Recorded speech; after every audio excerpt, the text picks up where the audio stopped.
the trends that I see as a longtime observer of the region, and I have been looking at Latin America professionally for almost 50 years. I know Panama probably as well as I know in any country, and I think it is setting itself up as an international financial center. I don't know that it can rival London or Singapore or New York, but the legal system there is functioning well, and I can see it becoming a good center for finance going forward. Colombia, in terms of sales, I think stands to be a very good market. If you're buying raw materials, they'll just all will be sold at commodity prices. If you're selling consumer goods, as Amway does, you're going to find Brazil, notwithstanding the political problems, you're going to find Brazil a booming market and Mexico a booming market. I have serious concerns about Argentina, and the rest of the economies, I have to say, are simply too small to offer the critical mass you need for a decent business.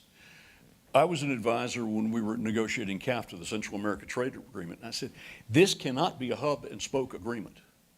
CAFTA should do everything, we should in CAFTA do everything we can to push them into a customs union and a common market. They wouldn't go in that direction. Now, we've got trade agreements with them, but until those markets unify, you're not going to see the kind of economic activity that would be attractive. The same is true in the Andes. Ecuador, Peru, Bolivia, Paraguay, they can't survive, they can't thrive as discrete individual units. They've got to combine. Remember, the genius of the U.S. Constitution is in part the Commerce Clause. We were the original free trade agreement, and that has helped America prosper. We need, I think for Latin America to truly prosper, you've got to see something like that begin to develop. Cuba's economic system is an absolute mess. If anybody tells you Cuba's in trouble because of the U.S. embargo, forget about it. When I went there earlier this year with, middle of last year with Steve Van Andel and Tom Donahue, Tom is president of the U.S. Chamber.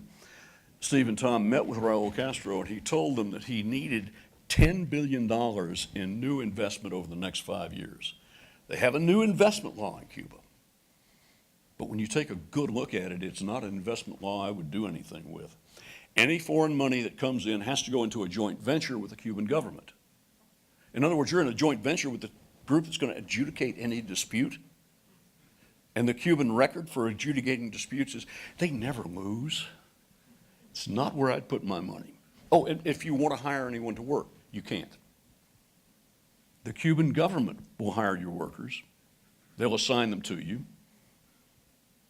And then you pay the government, and the government pays a tiny fraction to the people who actually did the work.